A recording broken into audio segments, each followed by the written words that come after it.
Welcome to the Air Power Airwaves, the Air Power Manufacturing Solutions podcast series where we talk about manufacturing issues that impact you.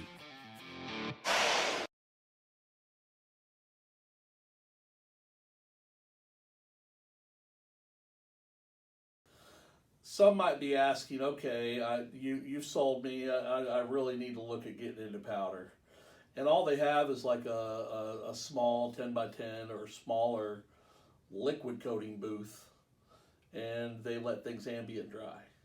Okay, we don't have a whole lot of technology here. We got a booth that's currently set up for liquid, and they might be using paper or plastic filtration, whatever. Hopefully they have some. Can they, I'm posing the question for them since they can't right now, can they turn that into a powder booth? Should they turn it into a powder booth, and why? The short answer is most liquid booths can be converted to capture powder so it doesn't release into the environment. Can you do it cost effectively? Got to run the numbers, see what it is. Can I liquid paint today and powder coat tomorrow in that same booth? Not without changing the filters, right? And not changing the filter technology. Matter of fact, we discourage that, but if your budget doesn't allow it, we'll try to work with you to make it happen somehow, right? The fire marshal typically doesn't, and the NFPA, National Fire Protection Association regulations don't differentiate too much. They didn't used to differentiate at all, but now they differentiate. They're getting better. Yeah, well now it's no more than 25% of the LEL of the powder that's in the air at one given time. So lower explosion limit. Yep, that's your acronym for that. And you and I went through this process together. NFP. Probably 15 years ago. NFP 33. And it was very difficult to determine how many powder particles there are when you're spraying, right? And what's the 25% of those, and it's to ground potential, and if there's an arc, and it gets to be really complicated, but bottom line is if you got 100 foot a minute airflow going through there, you ain't got to worry about it. But and you're pretty much, you're never going to be able to exceed that limit if you have one gun and you're blowing powder out of a manual unit. You're not even going to be able to get close to it. It's just almost impossible. It is a large automated booth type scenario, inline booth, where you have multiple guns, banks of guns that are blowing what I've always referred to as dragon's breath in the middle of the booth. Right. And it's just ginormous. They're going for full mill possible, no matter what it is. Cloud. A high density cloud. That's why those booths are required to have, the eyes, fire detection, and fire suppression. Some fire suppression depending on where they are. Where you are. Yep. I've seen, unfortunately, counties require fire suppression inside an oven. I'm like, why? And they wouldn't let go of it. Yep. They had to have it. So it had to figure out to make it to where it could handle the heat, and the only thing that would trip it was a flame. Flame kiss. Yeah. Or whatever, smoke.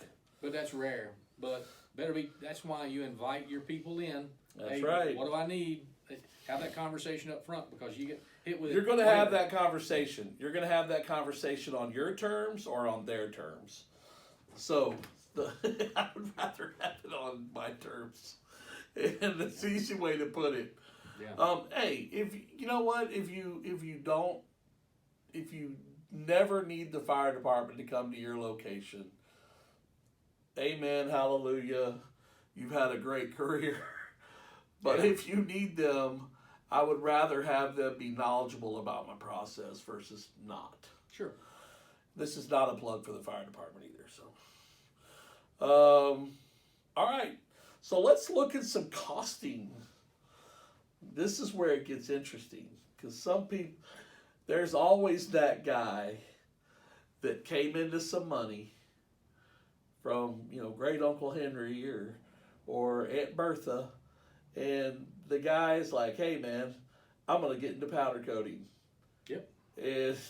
And they take that money and they buy the bare necessities.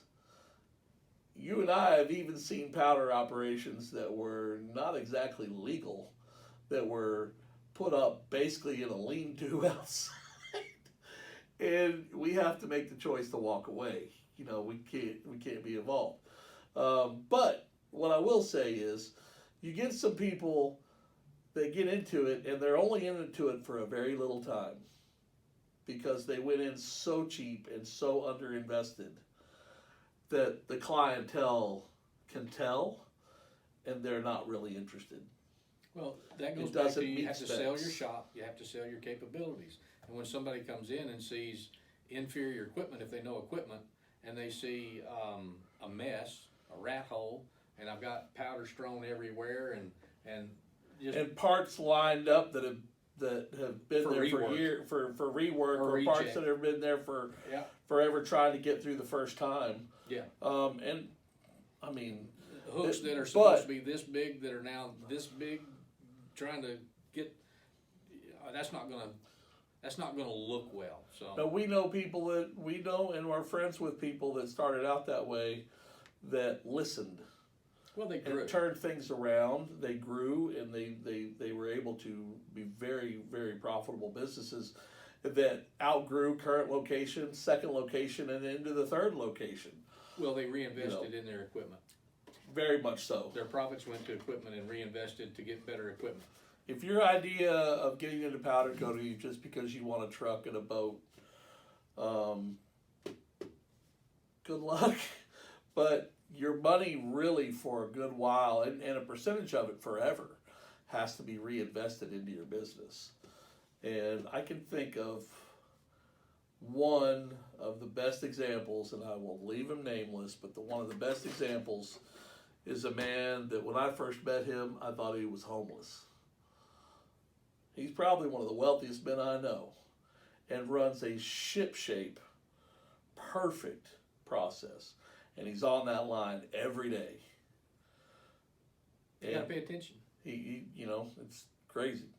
All right, so let's talk about some costing. I can't tell you what it's going to cost to get into business, because we don't know your situation. We don't know where you are. We don't know what you're up against. I have no idea. But hang tight. I'm going to have you information for you in a little bit. There are ways to look at cost. Cost is everything. There's an industry buzzword called applied cost. Applied cost. And you have to look at what constitutes applied cost.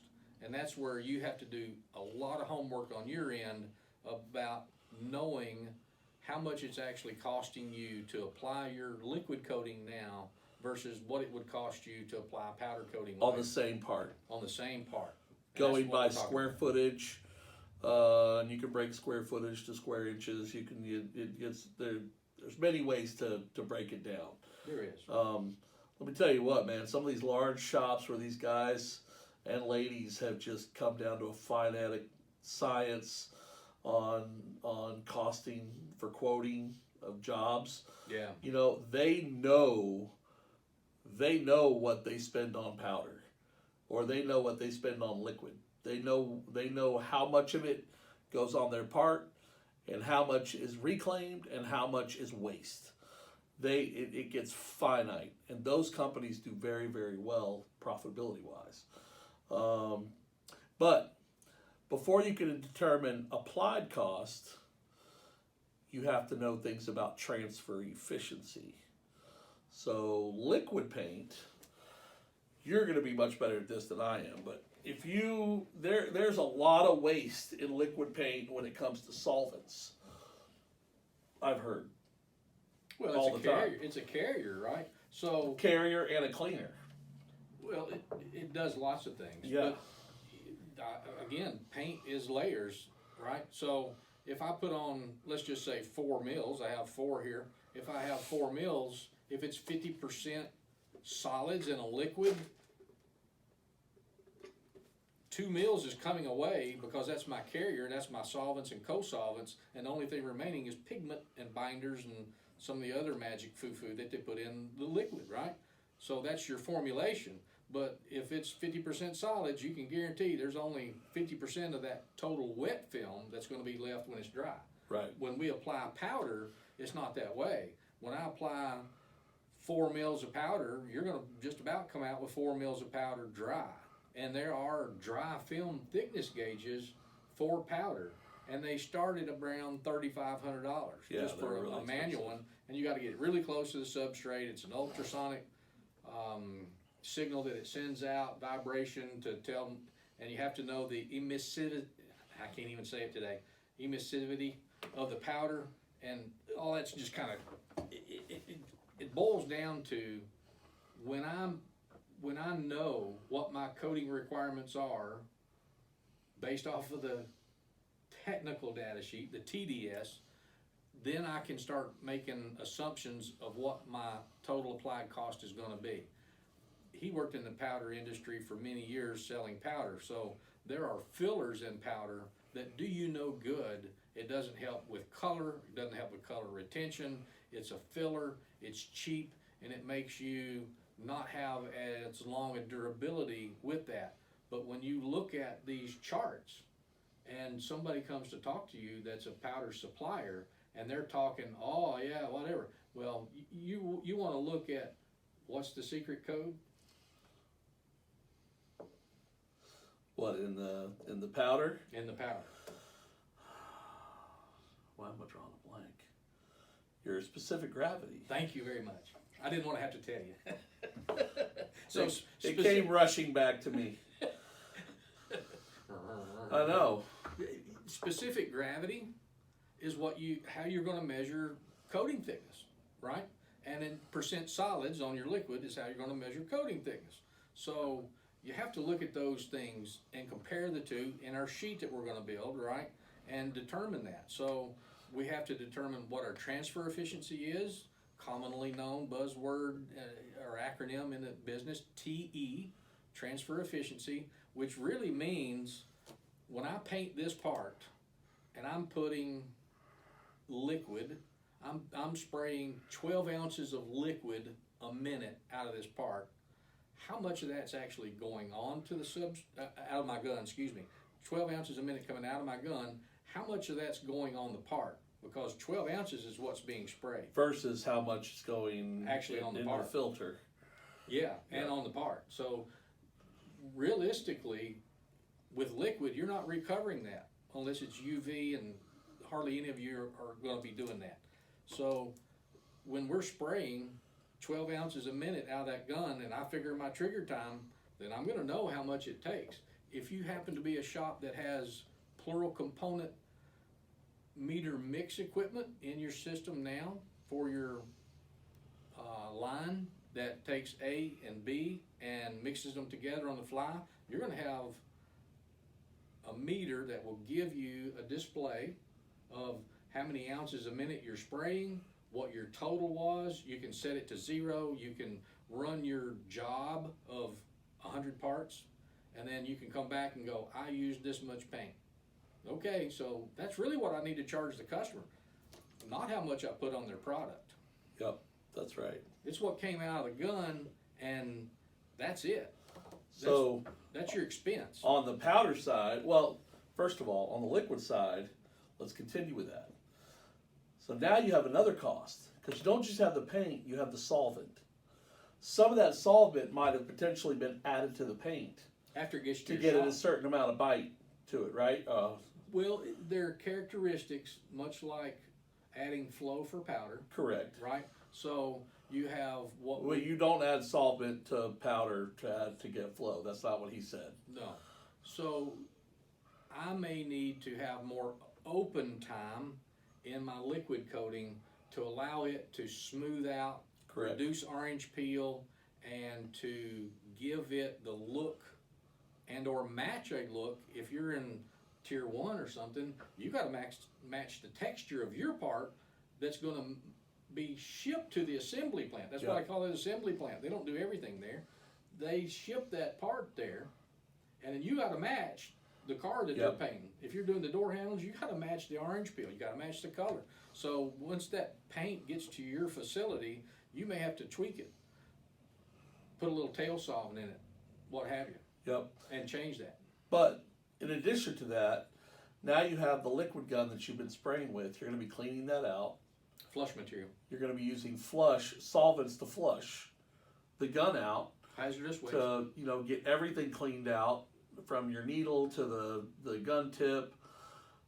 Everything's got to be cleaned out. Yep. The hose that was connected, that was pushing the paint through the gun. Mm-hmm. So now you've added more waste in your line. That's your additional solvent So cost. you have additional costs that are adding up in liquid. Every time you change color in liquid, you have to flush. All the way back. You got to flush, right? So you have to account for that flush in your product run as part of building your list of what your total applied cost is going to be. Yep. Keep that in mind. Total applied cost. Let that burn in for a while, because that's the homework you're going to have to do. And it takes a lot of energy, and it takes a lot of detailed thought to get there. Correct. Right? Correct. So we talked about transfer efficiency with powder. You have, there's an industry average that's touted on a batch gun scenario, that with a standard batch gun with a box feeder and, you know, whatever, I'm not going to mention a brand with this comment, but whatever gun that you're running, the average efficiency out of a box feeder is 50%. Now, if you're educated to the point where you've been around the equipment a long time, you've been powder coating for a while, and you pay attention, you could back the powder off some, you could back the velocity of the airflow back some, you can play with your, keep it as high kV as possible. And I've literally witnessed booths that were on with the fan running and seen operators where I barely see any powder go past the part. Their process is fine-tuned. They know what they're doing. Shout out to my buddy Brett Hickson, who you've met in Nashville, Tennessee, who is just an absolute... Brett is and the only reason I say this is Brett started out small by himself. He's now, quite a big system. But Brett was one of those first guys that I ever saw that I could not tell where the overspray was going. Roger was close. Because Roger, yeah. Was close. But if you're a small shop and your production levels aren't high, you can do that. But if your production levels are high and you're trying to get parts out, blow and go, then you may turn it up and your transfer efficiency not be 50%. Yep. It may be lower than 50%. So you have to be cognizant of the speed in which I need to apply my coatings, which tells you how much you got to put it in grams per minute out of the nozzle of the gun, just like ounces per minute or cc's per minute out of a liquid gun. Yep. So you have to set up what your production speed's going to be, and then do your numbers based off of that, but not off of, well, let me dial it in and tweak it, and I'm going to get right down to the some of that you have to. here. Sometimes you have to take that time. You mentioned Roger. Yeah. Roger, man, probably one of the most detailed, fine-tuned. Ex-military guy. The guy could work magic. He was the first guy that ever saw Sand and buff? wet sand powder coating surfaces. Yes, you can, folks. You can make powder coating as slick as liquid. You can sand it, you can buff it. Yep. Yes. Roger B. Yep. However, that takes time, and if that's what your customer will pay for, they will look at that and go, wow, everybody else's powder coat is orange peely, but yours Yep. isn't. And don't tell them your secret sauce. Don't give it away. You know, this is my sauce. This is my technology that I know, and it's secret. So let's get back to that really quick. So we have transfer efficiency. By knowing the transfer efficiency, I now have I now can formulate how much it costs me at $5 a pound or $6 a pound or a down and dirty $3 a pound of powder. If you're reclaiming, if you're spraying to waste. No, even if you're spraying to waste, Yeah. you still know your loss. If you here's how you determine that. Secret. Have a scale in your shop near where your powder boxes are stored. Before you spray part A, grab the box of powder. Let's say if it's a box feeder, weigh that box of powder. It's easier if you do it on a smaller amount with a vacuum cleaner bag. That is true. So if you take a empty vacuum cleaner bag, a vacuum that has bags, and you put it on your small scale, and you tare weight it so you know what the bag weighs empty. Zero it out. Turn your voltage off of your powder gun. Spray it into the bag for X amount of seconds. The longer, the more accurate. So accurate. Accurate. So the longer you trigger, the more accurate your reading is going to be, or your information is going to be. So we're looking for grams per minute out of a powder gun. So try to trigger it for a minute, and then come back, put it on the scale, and you know exactly how much was coming out of that gun that minute. So every minute of trigger, I know how much powder's coming out. Keep in mind, you know, changing your velocity, changing your powder volume, that's going to alter this test. But it'll give you a baseline. And people like to mess with that powder gun all the time, changing all the settings and KTBs, they're out there. You got to watch for them. They're little rascals. What was that? KTBs. What's a KTB? I'll bite. I can't tell you. But I can't tell you all of it. I can tell you the first two. Knob turning people. So you got to keep them out of it, right? So for those knob turners, we have in the GEMA unit, we've reviewed that in a couple of films, but we have 20 preset programs on the manual, and we can just let them run between that and keep them out. But what we have to look at also with grams per minute, Yep. right? And trigger time, I now have a friend that I don't have to do as much homework with in the Bluetooth capability with the new GEMA Opti Pro. That's right. That's right. OptiFlex Pro, right? So it tells you time of trigger and the average amount of powder that's coming out of The there. volume. Yeah. Yep. And then you apply your cost to it per pound, and it makes it a little bit more simple. But if you're really looking for true TE, the bag test is the way to go. Then we go from transfer efficiency to applied cost. Applied cost is actually taking transfer efficiency and applying that to figure out exactly how much it costs to do a job. The coating is only one portion of Correct. applied cost. So let's walk down what some of the other things are Okay. real quickly. One is your energy cost.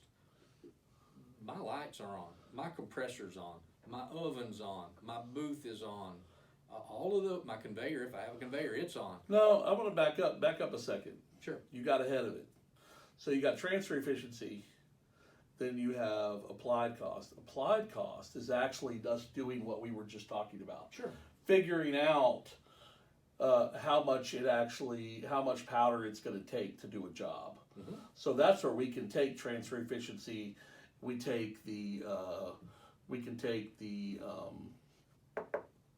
specific gravity, And the film booth. the dollar amount of the powder per pound, and we can do the math and we can figure out that a powder with a 1.2 specific gravity versus the same color same whatever with other bells and whistles and junk thrown into it from somebody else that's a 1.7 specific gravity, even if the 1.2, which is a leaner, richer powder, less filler, even if it's more expensive, that you might be able to get a much higher transfer efficiency out of that than you can on that 1.7 specific gravity. Absolutely. So that's where we're figuring out applied costs. Some of the fillers don't charge, folks, and Yeah. we're charging those powder particles to make them go to the substrate. So you from what I understand, being in the powder business for quite a while,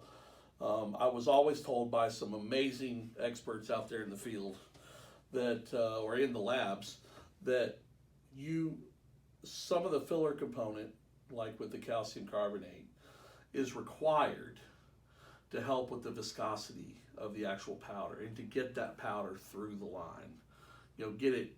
Help it travel, basically. But you go too heavy on that, you basically sell powder what? You sell it by the pound. That's how people purchase powder. So if I've got 5 pounds of a powder with specific gravity of 1.2 and I have 5 pounds of specific gravity that's at a 1.7 because it's got a bunch of extra calcium carbonate in it, this one over here at 1.2 is going to go a lot farther than this one over here. I might get, what do they say, the average square feet per pound? 25 square feet per pound. I might get 35 out of this, or 40 square feet per pound out of this. This one over here, I might get 15, 13. And this one was cheaper. But guess what? I'm going 3 times the 3 times the exposure onto the part coverage than I am with the other one. So yes, I wanted to touch on that. Then after you've done applied costs, now where you're headed is actual cost. So let's add up how much it costs to flip that light on, the oven on, and the oven's running all day. Your personnel, your powder coating applicator, the person that's in the office, the accountant running all the sales quotes, everybody in the plant, your Home Depot bill every month, you got everything, right? You got to know what it costs to run your business per hour. You should really get to that point as a coder, because that is what really helps you determine what you need to charge per part. How many times have you and I been together and somebody said, how much do you got to charge for this? And what is the answer we give them? I have no idea. Yeah. Well, what do they do down there? It doesn't apply. And I'm not going to tell you what they charge because they're a competitor of yours and they're a customer of mine. I don't share those details. But if you want to talk about it, how much does it cost for you to run your shop per hour? And the answer is always like, I don't know. That's the first thing you should know. What does it cost for you to flip that light on? And let me tell you what, he and I have had customers together that could tell us that exact number. It's tough to make yourself peek behind the curtain and see what lies in wait. You may find things you don't want to find out, and you may find out, holy moly, I am not making the money that I thought I should be making, and I'm wondering why, my balance sheet's not working out, right? And then it's just like making yourself a budget at home. You're going to find out things about yourself that you don't like. And it gives you the opportunity to change and make it better, right? As opposed to just taking money out of your mouths of your employees. Yep. Right? Or doubling your price to your customer that you'll probably lose. Yeah. And that's another thing, you can always, what do we call it, race to the bottom With and price? be the cheapest person on the block to do powder coating, but they're usually not the ones that last the longest. No. The ones that last are the ones that know what it costs. They can tell a customer, they can look at the customer square in the face and tell them what it costs and why, and if they wanted to share that. But it is what it is, and those people are constantly reinventing. The number of people that we've seen start from their garage at their house with a little booth, and everything wasn't necessarily up and up, but they learned very quickly how powder coating works. Yeah. And we call it the easy bake oven application, where they have an old stove in the back, or an old oven that they just got working good enough, and they'll hang little parts in it, or set parts on the rack, whatever that is. But we've seen people go from that and learn the process to monster companies now that they own, because they were really good at what they did and they understood it every step of the way. Details. We mentioned safety earlier.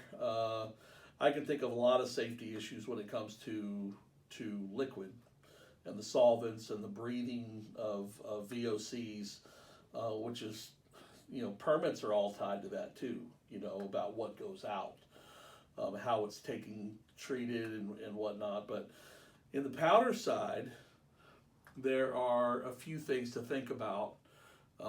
Again, powder has no VOCs, no solvents involved, but powder does not need to be breathed in. Powder is a foreign substance to the body. It's not, I'm not going to say it's not a hazmat chemical. It's not a hazmat property, but it's something you don't want to get down on your knees and snort up sand at the beach. You don't want to, you don't want to dig up dirt out in the backyard and mash it into a fine powder and breathe it in. But man, I go into powder shops and you've got the guys with the two lines coming out of their nose, and I can tell you every color that they sprayed that day, because I see traces of all of it where they have literally been inhaling it. And you don't want to do that. That is not healthy. It can get in your lungs and it gets trapped. It's an irritant. And I've always wondered about this. There's an old European, it's German, Austrian practice that when you get done powder coating for the day, you should drink a big glass of milk. There's something about that with the effects of the mucus or whatever that it causes, the phlegm, I guess, or whatever. There's some kind of a cleansing property to that after powder coating all day. Yeah. And I was taught that. It typically gives you drainage in the snotty nose by drinking milk or ice cream, right? I mean, it really does. It's mucus. It's so there's something about that, but I don't know. But certainly when you're in powder coating, if you're doing it right, you're in an enclosed room. But either way, you've got the powder around you. The basic minimum requirements would be like a contractor's N95. dust mask, an M95 dust mask for like drywall dust, that type of a scenario. Right. And maybe some eye protection, keep it out of your eyes. Certainly. Not maybe. Eye protection to keep it out of your eyes. And it's not really loud, the powder process. Back pulse is. But you do have the back pulsing of the cartridge filters, so ears. So you want to think about covering the mouth, the nose, the eyes, and protecting your ears. Don't need a hard hat unless your plant requires it due to whatever you're wearing. But certainly in enclosed booths, environmentally enclosed booths, pressurized booths, whatever, you really want to look at a PPE's breathable air system. Yeah, or a PAPR, one that's a type. With the hood. Yeah, one that's a battery powered on your belt. Yep. That gives you positive pressure, and then now I'm freed up and I'm not restricted here. It's in a big helmet, if you will, a little Tyvek helmet type deal. That's on a hard hat frame that's just sitting up there that doesn't really have any encumbrances on you. So the other thing that I want to talk about when we talk about PPE with powder is do not powder coat with a flannel shirt on. Don't do it, right? And you're not going to get by with that, because it's going to go and it's going to attach itself to the substrate, and it will look like your part has hair on it, right? And so will a liquid one. So put yourself in a suit. It doesn't have to be a Tyvek suit. It can be a nice washable, breathable suit like we've had in some of our videos that DeVilbiss was kind enough to give to us for those videos. That's right. So we want to look at not letting things on me get onto the part. So that's important as well. And it covers up facial hair. So you got all those things that helps your part stay clean as it's coming through the coating process. Whereas liquid, you're going to be exhausting your liquid paint fumes out of the building. They have to go out of the building. No ifs, ands, or buts about it. They go out of the building. With powder, I can take that air, your shop air, I can clean it up, I can filter it into HEPA filtration, and I can return that air back into my building. Yep. So if I have a environmentally controlled building environment that's conditioned with air and heat, I am spending much more money to replenish the air that my spray booth is pulling out in a liquid. With powder, I'm returning that nice conditioned air with slightly heated up, going through the motor and stuff like that, and the fan, but coming back into my shop environment, and I'm not paying for that. Yep. I'm not paying extra money. You're recycling that air. You sure are. Yep. That, again, the creation of air into a plant is another high dollar cost. AMUs, that are having to make up for that. If you were, pushing the air out of the building, you have to make that up. That's why they call them an air makeup unit. Right. You have to make up the air that you're exhausting. So in a liquid booth. In a liquid booth.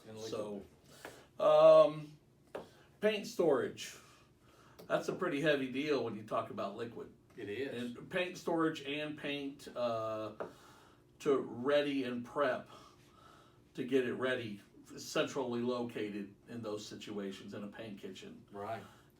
So with small operations and large operations, most insurance companies with a liquid paint application want you to have no more on the floor out there than what you can spray in a day's time, a day's production, right? So if you only spray 30 gallons, then that's probably all they're going to want to allow you to have out there on the shop floor. The rest of it's going to have to be stored in at least 2-hour fire rated containment, either inside your building or outside storage. Then you have to have spill containment, you have to have ventilation out there, and you have to worry about those conditions. If it's outside your building, out into a lean-to attached to your normal building, right? Yep. And it's not temperature controlled, then you have to bring that coating inside, allow it to warm up, because you're going to have differences in viscosity there, and you're going to have to let it warm up, acclimate, before you can use it. So you're constantly moving liquids in and out. When you're storing powder coating, you don't have to have a 2-hour fire rating. You just need to put it in a little studded wall area over in your shop that you can put a little room air conditioner in to continue to pull the humidity out of that room. That's all you have to do. Yep. And you're ready to go. You bring it out.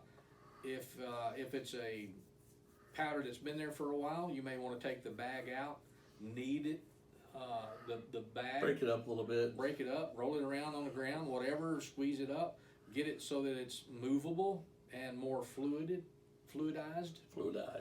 and be able to put it in your hopper, put it in your box, and get it ready to move through the system and be conveyed, and apply your powder without it surging and or have clumps in it. So it's much easier to put it into play than it would be liquid. And powder, if you're watching that temperature, 77 degrees is like the perfect. Yeah. And a normal relative humidity, so you're not shocking that powder, moving it from one layer to another. Yeah. The other thing, and I didn't mention it, and it's worth coming back to, is that with powder, you're not tweaking that formulation once it gets on your floor like a liquid, and I have to tweak it with that tail solvent and adjust the viscosity depending on how hot it is in my environment, in my spray area. If it's 120 degrees in your plant and yes, I've seen it, I've been in it, and you sweat, right? Yep. You have to change how fast that solvent evaporates, right? You either have to slow it down, speed it up, what have you, on your coating, your liquid coating. With powder, it doesn't matter what temperature it is. You just spray it and you go. Now, there are some really heavy powders that I've seen out there that have sat for a while and have gotten really, really heavy or really, really compacted. And but you don't have to add anything to it. I'll tell you what, I've seen some powders where the manufacturer sent out a little bit of flow additive to add to it to get things a little bit more silky smoothie. It's like flour in your hand, but if you add a little bit of cornstarch, it's that smoothness, It's the same with powder. Powder can be more dense, heavier. I'm not going to say chalky, but it just won't move. It just gets really heavy, really high specific gravity, and they will. As a rep, I was sent flow additive to try to get things to move better, to overcome some other issues like humidity, other factors that were outside factors also.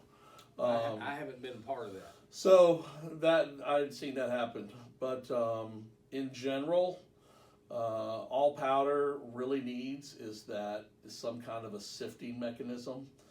Because I've had powder, I've seen it that's in a box that's kind of weighed down, heavy, just been there forever. Because the earth is kind of always moving, right? You always have some kind of a vibration, natural vibration in the ground.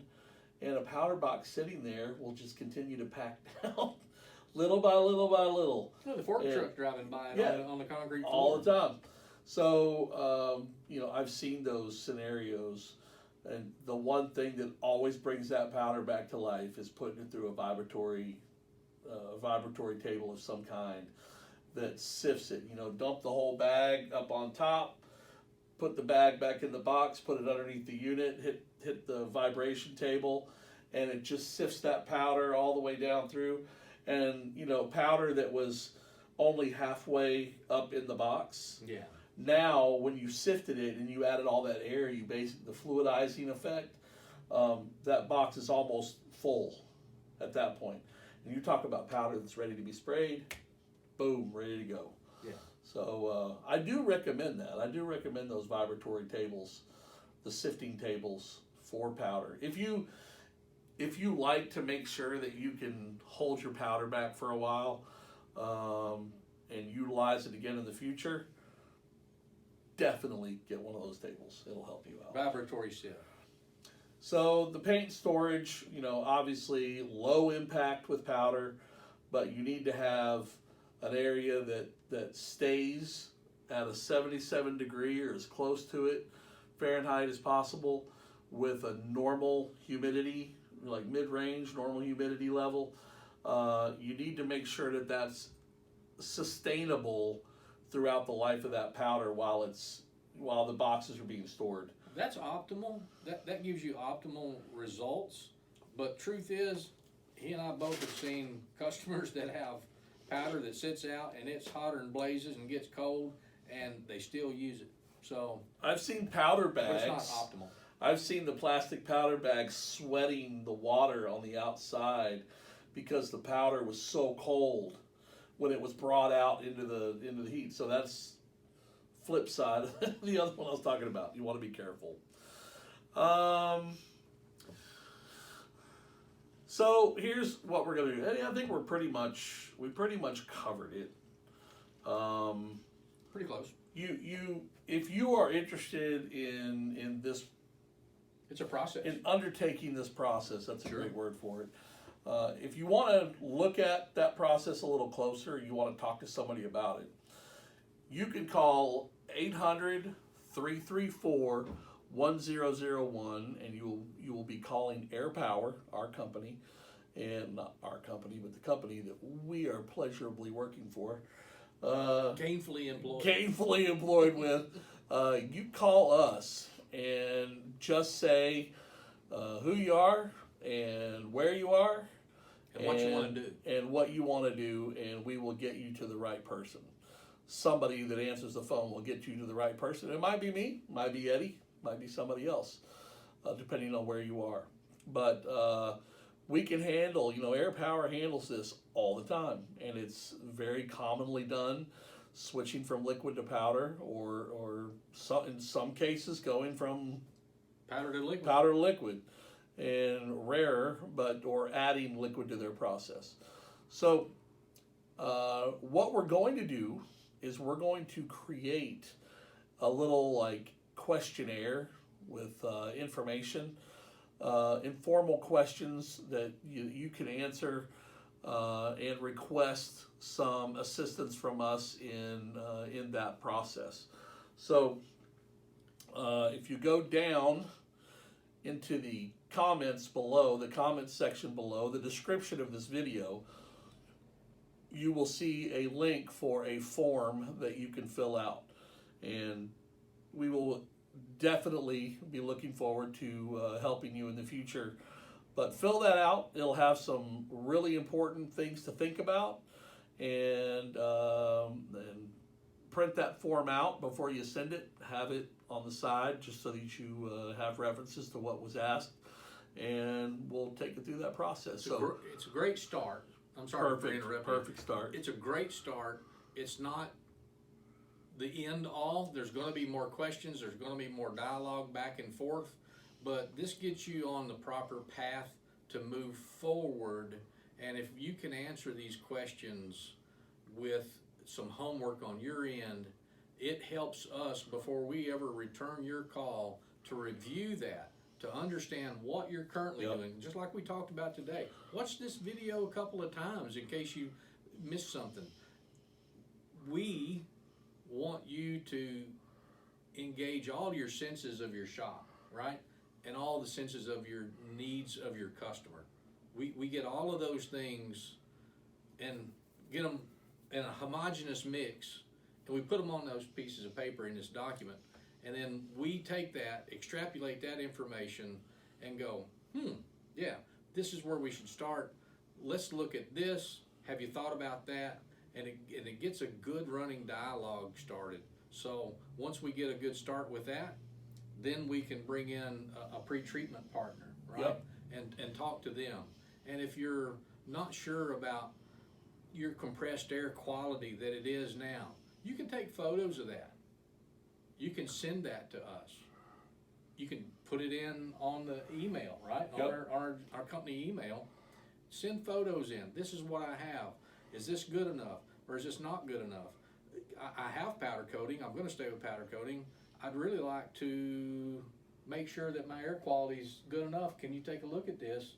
And we might be able to help you, out just by pictures and part numbers that you have, or descriptions of what you have. Didn't want to get too far off on there, but we're here not just for the other part.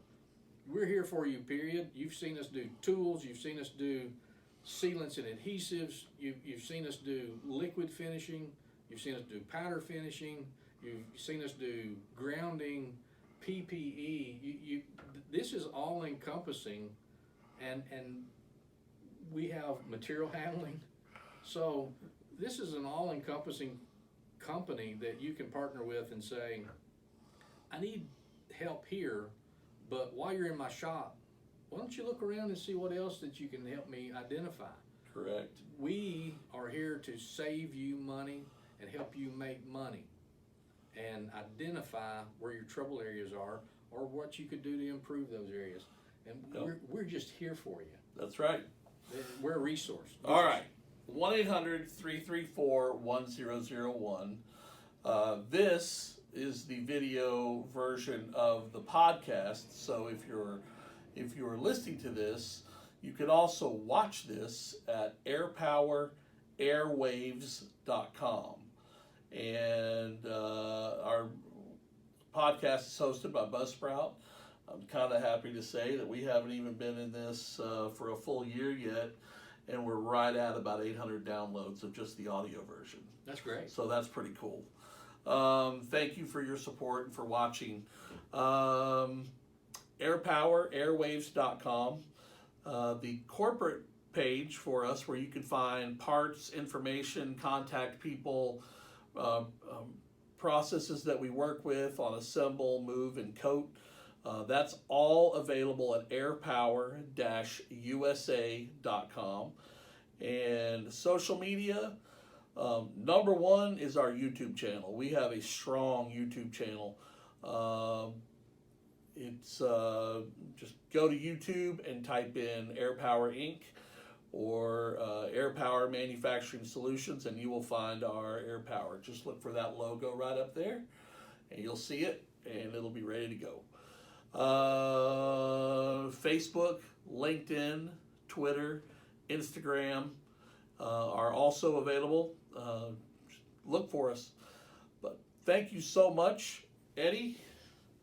Brother? Knocked out a first podcast with you. I'm looking forward to filming our second one here shortly. Yes, sir. And I'm not even going to say what it's about, but thank you for joining us. Thank you for spending your time with us on Air Power Airwaves. And before I break from this, you know what I'm going to say, and I know, let me hear you say it. I think they know it. Manufacture it a great day. See you next time.